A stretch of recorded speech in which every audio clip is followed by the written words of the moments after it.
In this episode, we're going back to revisit the years 1979 through 1985, where we'll be breaking down the intriguing components of the most recognized and cherished retro television series, The Dukes of Hazzard. We give an in-depth commentary on the magnetism of this series, what it meant for claiming its place in pop culture, and share our personal memories of when we first saw this memorable throwback. Lastly, we give our honest and raw opinion on why Dukes made its mark in history. It is our hope that you enjoy and share this podcast with all of your fellow retro buffs. Let's dive in.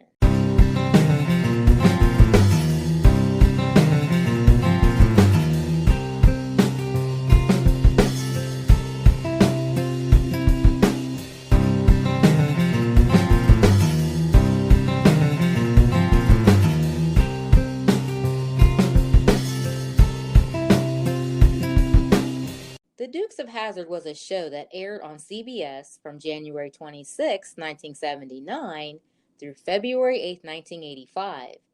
It collectively contained 147 episodes spanning 7 seasons. It was consistently among the top-rated TV series in the late 70s, where at one point ranking second only to Dallas, which immediately followed Dukes on CBS's Friday night lineup. So the Dukes of Hazzard is about two young male cousins, Bo and Luke, who lived in rural Georgia and are on probation for moonshine running. The Dukes of Hazzard reference, bootlegging, was essentially a day job for the Duke boys on our favorite 80s TV show, The Dukes of Hazzard. Okay, that's a truly interesting plot setup. Yeah. And honestly, since we were small children then, I haven't heard any of that. I did not know any of that. I have to say, I didn't remotely understand or connect anything that was just described in the plot. I have a confession to make as well. Yeah? Me either. I don't know. We just enjoyed the show. So, what was it or what did stand out that made a profound impression on you about Dukes? I bet I know what you're about to say, too, because I have the same answer on this one. You dare ask. You know what it was, Kennard. I do. It's that them Duke boys. They were country hot. Oh, yeah. And they sported one of the coolest, most memorable cars in all of pop culture history. The General Lee. Did you say the General Lee? Yeah. Any relation to you there, Cooper Lee? No. Are you sure? To only be so known. Oh, but you know what? I knew it. You know, we, like everyone else back then, we had huge crushes on Bo and Luke. And for most of the guys out there, their crush was on Daisy. Mm-hmm. So my crush was Bo and yours was Luke. Oh. Okay, folks. You want to know why I got Luke and him? Don't listen to her. Let me tell you how I got Luke, folks. Don't listen to her. We were just little girls, just little things. And if my recollection serves me correctly, well, I remember Kennedy saying, I like Bo. He's mine. And I said, I like Bo too. She proceeds to tell me that you don't want Bo. You want Luke because he's better. How was that for a big sister? I said, okay. You were a little kid. That's totally fabricated story. Totally untrue. No. No, it kind of went that way. But it's not all bad because you still got a good deal out of it. Luke was a cutie too with his dark hair and his piercing blue eyes. Mm-hmm. Which you still prefer dark-haired knights even now. Y'all see what I had to deal with. You see what kind of coercion I had to put up with. She's still trying to convince me or herself. Whatever. You're so bad. And I have to redeem myself. Nice try. Okay, so we did get a little sidetracked there for a second. But back on the plot of them being on probation for moonshine running, the series actually was inspired by the 1975 film Moonrunners. And that was also about a bootlegger family, which was also created by Guy Waldron. It had many similar character names and concepts. Now, the Dukes of Hazzard cartoon was a series that came out in the 80s. It also ran on CBS for 8 months from February 5th through October 29th in the year 1983. Yeah. And also there was a 2005 big screen reboot movie donning the same title. It's really interesting that you brought up about the cartoon series. That does not ring a bell to me at all. We must not have watched it. I think I did hear about it. I did. I don't Okay. remember seeing it too much or anything. That's really cool, though. See, it is. They felt the magnetic pull and appeal, pun intended, of how well received this series was. Like, there's probably not too many people who wasn't a fan. And who didn't set aside sacred TV watch time each Friday night? Right? You know, its audience was so undeniable that Hollywood definitely looked for different ways to market off of its popularity and success. That's true, Cooper, because, I mean, think about it. You think about things about anything back in the 80s. If something had arrived or they could, quote unquote, they've made it. Yeah. They would either get a sweet deal out of it, they would get a cartoon or a cereal named after their entity. And I don't know, did Dukes of Hazzard even have a cereal? I don't know. They might have. We'll have to check into that. Yeah, they had their cartoon though. I think they have a lunchbox. Did they have a lunchbox too? Yes, they did. they have arrived. They sure did. So now let's go back for a minute. Talk about that 2005 film remake. Did you happen to see that? No. Okay, me either.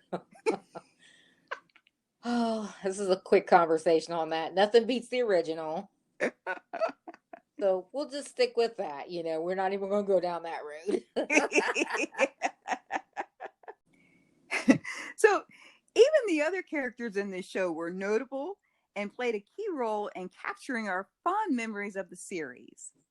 Let's see. There was beloved Uncle Jesse, female cousin Daisy Duke, Cooter the mechanic, Roscoe P. Coltrane, and his deputies Enos and Cletus, respectively. Oh my goodness, that's funny. Because look at this, Cooper. Wouldn't that be cute if we named cats Enos and Cletus? I love it. Yes. So next time we happen to have this little kitten brood, our next kitten brood come along, 2 of those little poor things are going to be named Enos and Cletus. Oh, I love it. That's so cute. It is cute. We'll have to make sure there's 2 girls, though. It has to be 2 girls. Oh, deal. That'll add to the mystique. I love it. And last but not least, we had Jefferson Davis, aka Boss Hogg. Boss Hogg and his police force weren't chasing them for driving too fast. No. They were trying to bust them for smuggling moonshine. And yet, there we were rooting for them. Every single week. I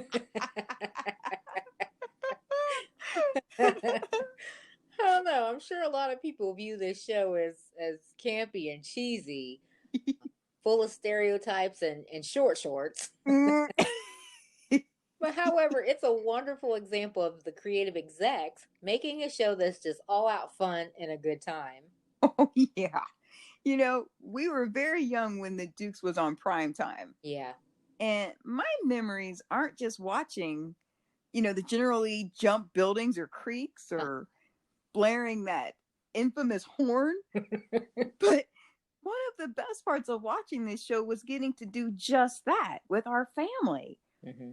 All together enjoying good times of that era when life was carefree. Oh, yeah. Just some Just good some old little boys. Never never meaning meaning no no harm. harm. Beats all Beats you all you ever ever saw. saw. Been in Been in trouble with the trouble with law the since law the since day the they day was they was born. born. Oh, P.U. What you talking? That was good. Well, that's, I guess, a matter of opinion. Thankfully, the theme song was performed by the legendary Waylon Jennings. Yeah. He also did the honor of narrating the show. Mm-hmm. The theme song was catchy, very classic country tune that had you humming, tapping your foot, and clapping your hands as it played out. This song grabbed you even if you weren't exactly a country music fan. But our parents are. Yes, they are. The lyrics and melody had that universal appeal that had a way of drawing you in. Making their Making their way. way. The only way they know Way they how. know how. Boo, boo, boo, boo, boo, boo, boo. That's just That's a just a little little bit bit more than more the law than the will law will allow. allow.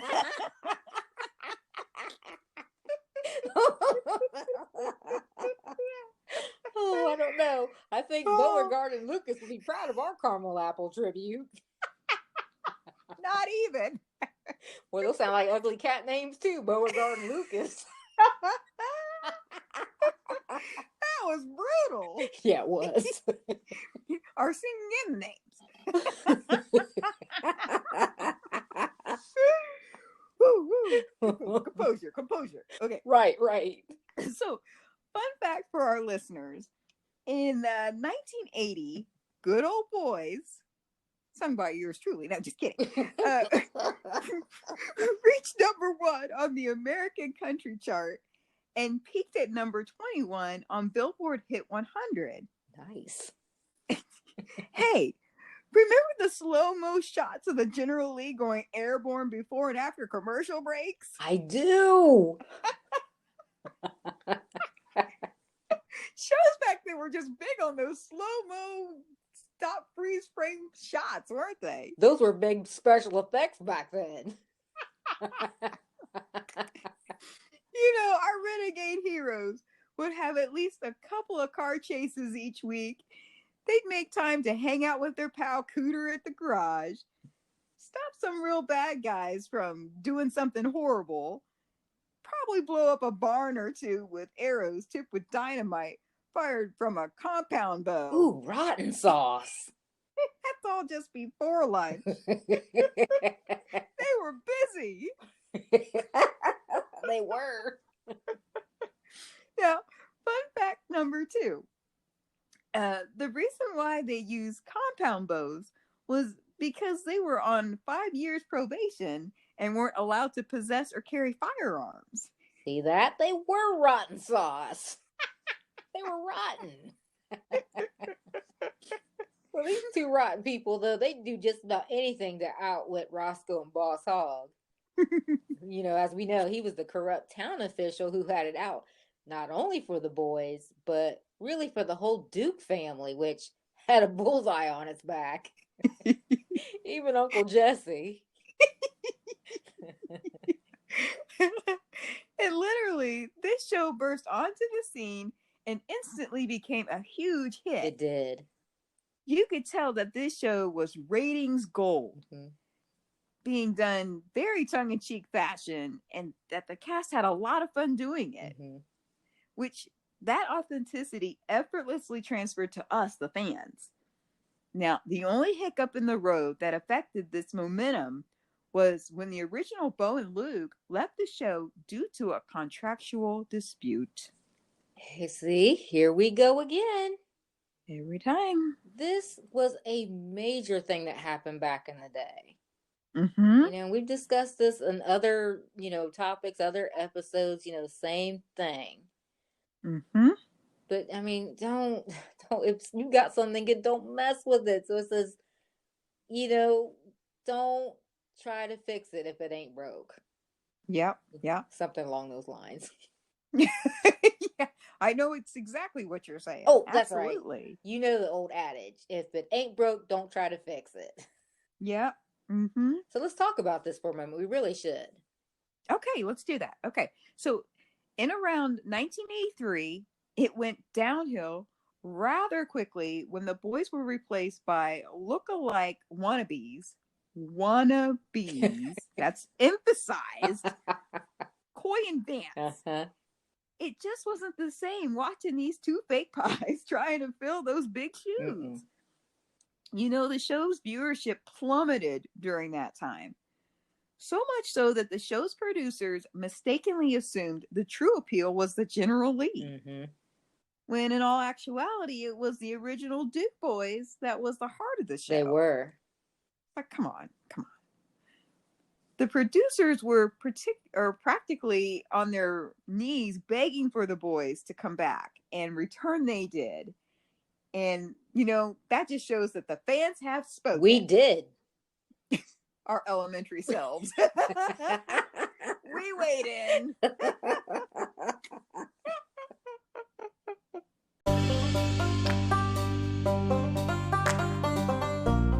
Like what you hear so far?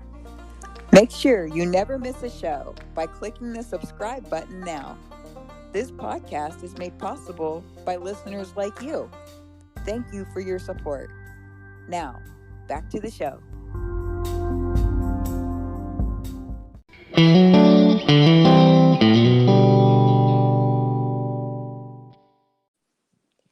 Phew, that was close. That was a lesson learned.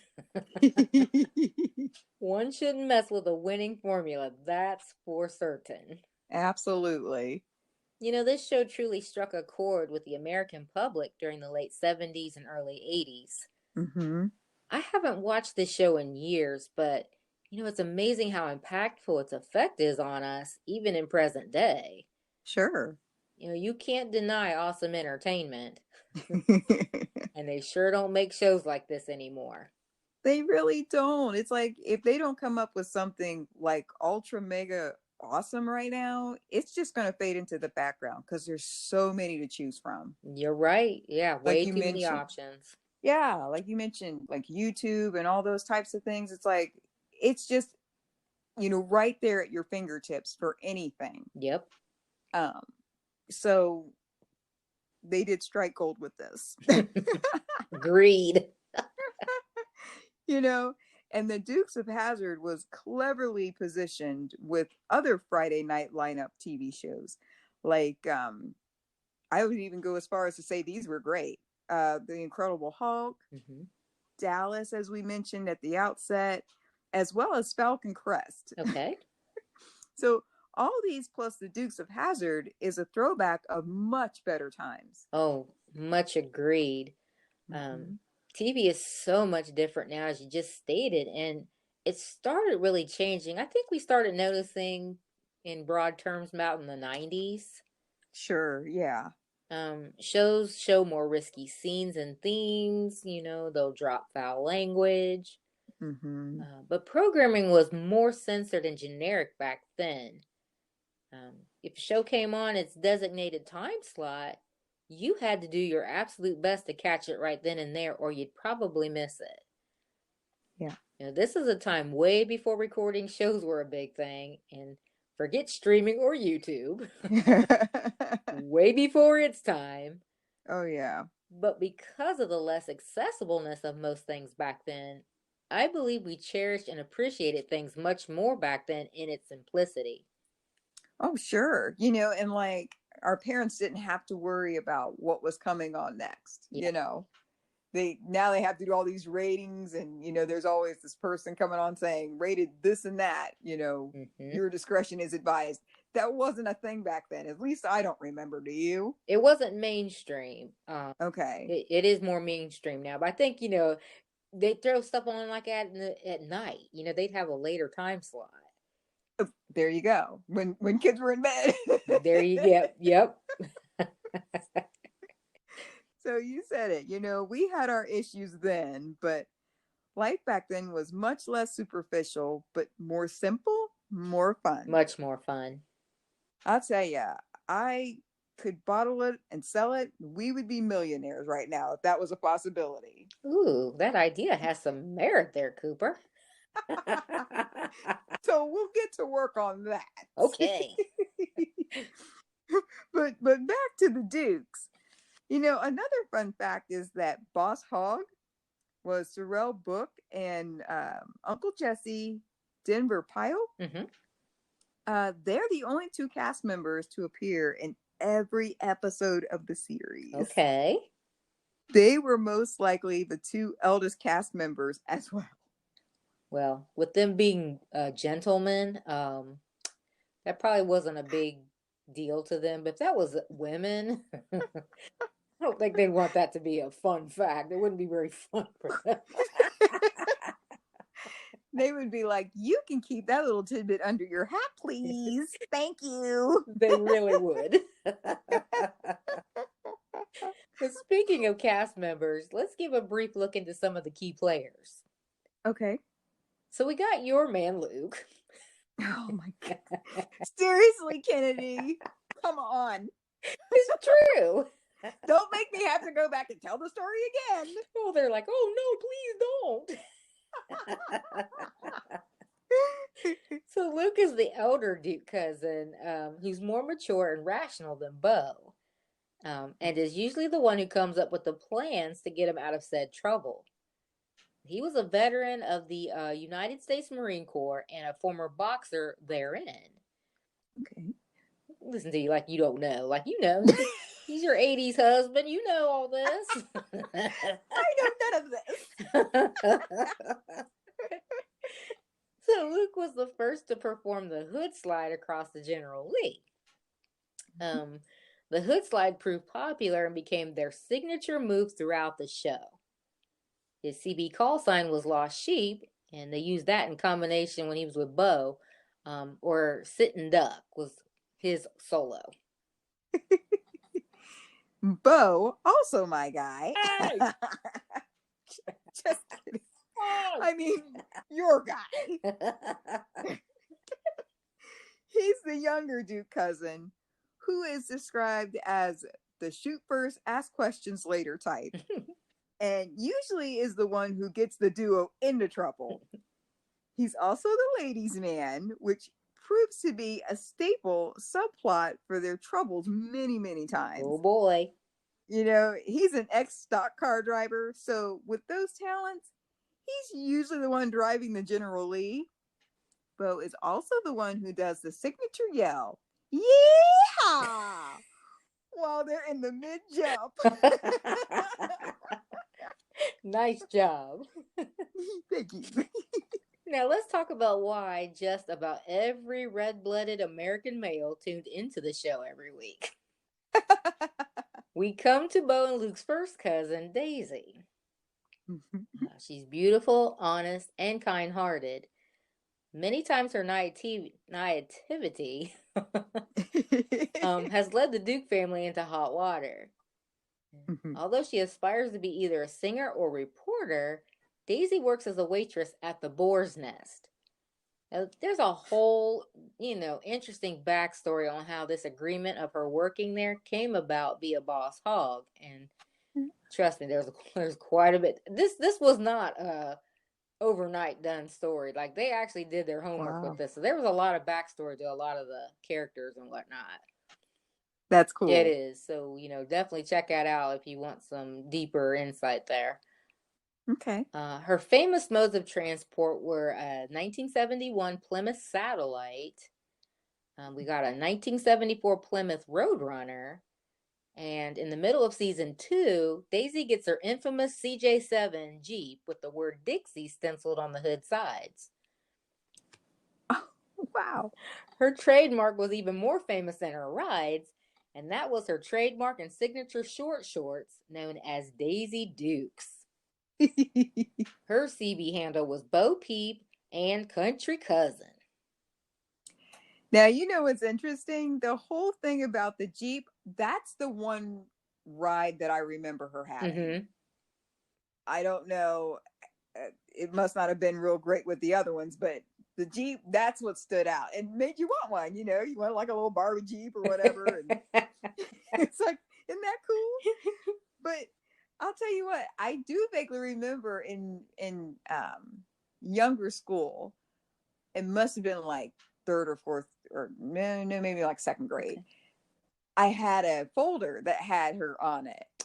Oh. Yeah, and she was getting out of her Jeep, if I remember correctly. That's cool beans. Isn't that cool? I wish I had it still, you know, because it'd be like, oh, look, you know. But something else, which is interesting, if we could ever do this, would be interesting to find out. If we could do a survey for younger listeners, or, you know, our listeners and their children, find out from them what they thought a Daisy Duke actually was and where it came from.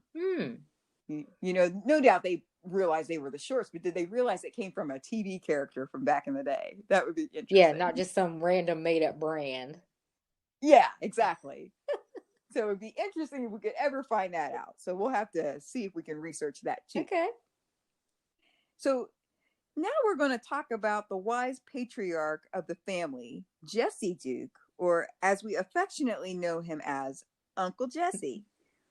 He was just about everyone's uncle around the county, and he took on the responsibility as a father figure to all the Duke cousins. I just have to ask, where are the parents? Where are the parents in these stories? My goodness. You know, poor old Uncle Jesse. I know, right? Yeah, and it wasn't just those Dukes that we knew of. There was the other ones that lived there on the farm too. Poor Uncle Jesse. You know, so how this story came about is that Uncle Jesse had 5 siblings, but was child-free on his end. Thank goodness, because he took on everybody else's. You know, he happily steps up and provides for Bo, Luke, and Daisy in the unexplained absence of their parents. He often provides sage life advice for all who trust in him. He drives a white 1973 Ford F-100 pickup, but out in his barn sits his old moonshine running car, affectionately named Sweet Tilly. CB handle is Shepherd. Sounds like Uncle Jesse was pretty ornery there himself too. Yeah. They all had the same blood coursing through their veins. I don't know. It might have been moonshine. I think you're onto something there, Kennard. This has been a nice refresher in looking into the details and personalities so far of these beloved cast members. Mm-hmm. Discussing this has been so enlightening, recalling things that have been buried deep for many years. Oh, yeah, so deep. That's so true, Kennard. So our next character, played by James Best, is Roscoe P. Coltrane. He's the sheriff and Boss Hogg's right-hand man and brother-in-law. Calls Hogg his fat little buddy, little chrome dome. Oh my God. And among other ones. But in the beginning of the series, Roscoe started out as an honest lawman, but after the county voted away his pension, he joined Hogg in order to fund his retirement in his last couple of years as sheriff. As the series progressed, he morphed from the more serious character into the bumbling comic relief we're all now familiar with. And we're grateful for that. Yeah. He really was kind of like the heart and soul of the show. He was. And you know what? I can't believe you didn't tell us what the P stands for. Oh, well, we might hold that one out for the archivers. Ooh, okay. But it is really ugly. Spoiler alert. But his sister's name was Lulu. That was Boss Hogg's wife. Mm-hmm. And we can't forget to mention his super adorable basset hound companion, Flash, who was actually a female. Oh, Yeah, Flash. she's cute. She was cute.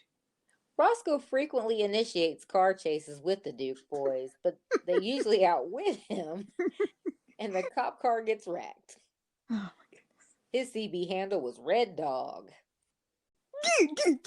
goodness.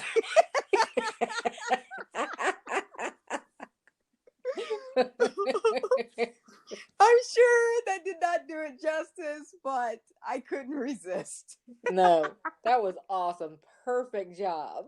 Thank you. So now let's talk about Cooter.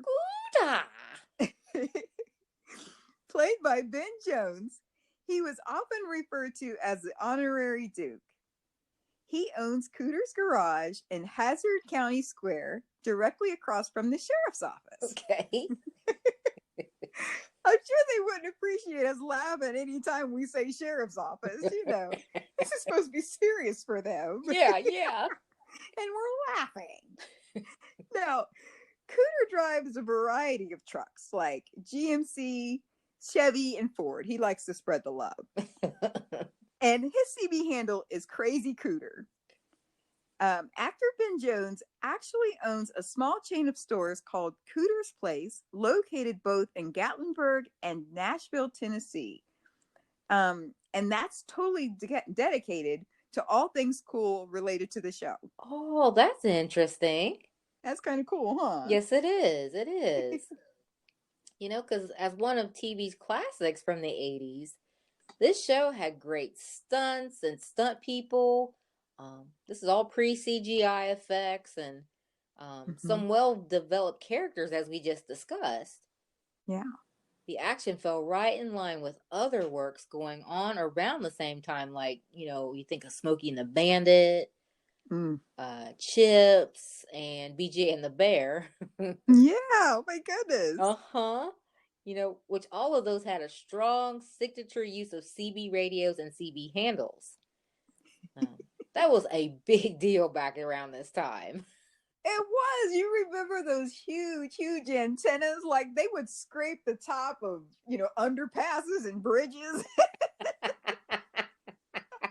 It's almost like the longer the better. And you're like, what is that? I think that's that era's version of social media. Right? But their CB handles and stuff were really cool. They were.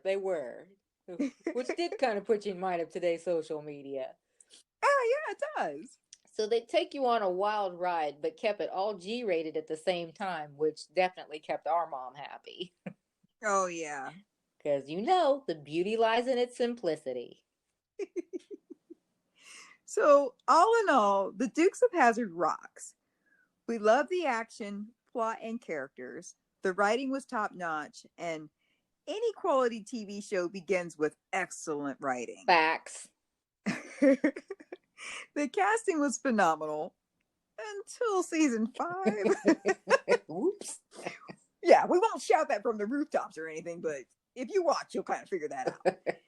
And they had grit and chemistry. Bo and Luke played out a fantasy life adventure that so few people get to experience today. That of being free spirits who live life to the fullest. Yeah. Each week, we were able to join them and do just that. Yeah, the point of the show was teaching you from right and wrong. Mm-hmm. Much of the programming back in the 80s carried this theme hard. Sure. You'd see it and recognize it everywhere. Like, it was in cartoons, commercials, and PSAs. Mm-hmm. But it wasn't all about business now, was it there, Coop? Oh, whoa, no, not at all. The nutty slapstick comedy cleverly woven into the show was spot on. Mm-hmm. And they have you either screaming or in tears laughing out loud. Oh, yes. We're laughing just recounting this stuff now. This show was why Friday nights were awesome. I liked how Roscoe could call folks dipsticks, especially his deputies. I have to say, it's a good thing HR wasn't around at that time, because I don't think that would go over too well. No, it probably wouldn't, you know. I mean, you hurting all them people's feelings, they'd feel a little dejected. He'd be in there every day. But I'm wondering, since we're going to name our little kitties, Cletus and Enos, Oh, yes. when they make us mad, do we get to call them little dipsticks? Very affectionately, yes. That's right. You can see those little stone cold faces looking at you like, "What'd you just call me?" And then we'll have to bribe them with treats. All's forgiven. Oh, so Boss Hogg was always raising his blood pressure, yelling at or about someone. He'd get so mad at Bo and Luke and say, "Them Duke boys." He also said in one scene, I think it was about Roscoe, "He's a lug nut. I'm surrounded by lug nuts." You know what? Maybe poor Boss Hogg was lost in Cooter's garage or something. It was right across the street. Exactly. Roscoe would pass it right back at him, though. In another short scene, Boss Hogg sasses him, and he quickly leaves the room and slams the door. And it hurts Roscoe's feelings. So he takes a dig at him and says, "Ain't that the truth? He's a whole mess of ugly." He was talking about Boss Hogg. Oh, that's classic right there. Oh boy. I also like a scene I saw on YouTube where Bo, Luke, and Cooter go to talk to Uncle Jesse about something. And Uncle Jesse goes, "Well, this just ain't my day. I can get rid of one fool and 3 more come a tearing in." Oh, I'm telling you, the quick wit and tasteful sarcasm in this show always had us in stitches. Absolutely priceless. Yes, they're like, "Fool, who he calls fool?" I'm sure that hurt their feelings. And I know we mentioned this briefly earlier on in our discussion, but it's good to make mention of it again. And that's the classic way the Duke boys slid in and out of their cars. They always glid across the glid. That is not the word. They would glide across the hood of the car, the General Lee, and then they would seamlessly slide right on into the car, and then they were off straight away. And you have to wonder, because they're taking off at high rates of speed and everything, how they landed there so well, and did they get their seatbelts on? None of this was thought out. They just not at all. But you have to wonder, because there's people who probably were watching that show and they probably started doing the same thing on their own car. There were probably many dented hoods after watching this. Yes. Yeah, and probably upset parents if the kid would borrow their car and they have dented hoods. They're probably, "What happened to our car?" Crazy. Hence the. But I'm sorry. Go ahead. No, I was gonna say, hence those parental discretion is advised. True. Duly noted. And I'll say too, like Fast and Furious, with those boys tearing around like they were doing, the Duke boys are always drifting. That's probably where the Fast and Furious got. Oh, yeah. With those new modern cars, they didn't have all the dust kicked up and everything, but they probably got it from them. They were probably big fans of the show too. No doubt. I bet you're right. The Dukes reminds us of a time not long ago when, escapist fantasy still existed on TV, and, we weren't overrun with excessive watered down slop and reality TV. Did you say slop? I did. They were on a farm. I did say slop, because that's what it is. They continue to try peddling to us today. Mm-hmm. It had all the elements of enjoyment. You had your car chases, good guys versus bad guys. The bad guys won in the end, and everything was resolved in neat, tidy fashion in an action-packed hour. What was there not to like? You know, I have to agree with you 100%. This is exactly why we tuned in faithfully on Friday nights to watch week after week. This show is truly a treasured memory from our childhood. You know, as many of you also share this. And when we watched, each character truly felt like old friends we couldn't wait to spend time with. But the real great thing about it is that, you know, the Duke boys, they would always outwit the system. Did. They could pretty much do whatever they wanted. And we were rooting for them because they were doing it in the name of justice. That always makes it okay. Oh boy, this was a fun one today. So to wrap this up, the Dukes of Hazzard was a great show, plain and simple, that still reflected the time, that displayed good morals and respect. Something valuable lost in both the current entertainment as well as society at large today. You know, we truly enjoy the good old boys and country living, all while fighting the system. Fighting the system like modern day Robin Hood. Yeah.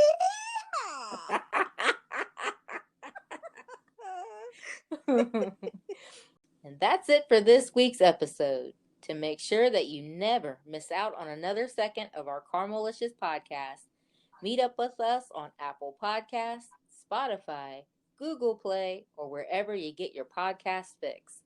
Bye for now, and thanks so much for listening.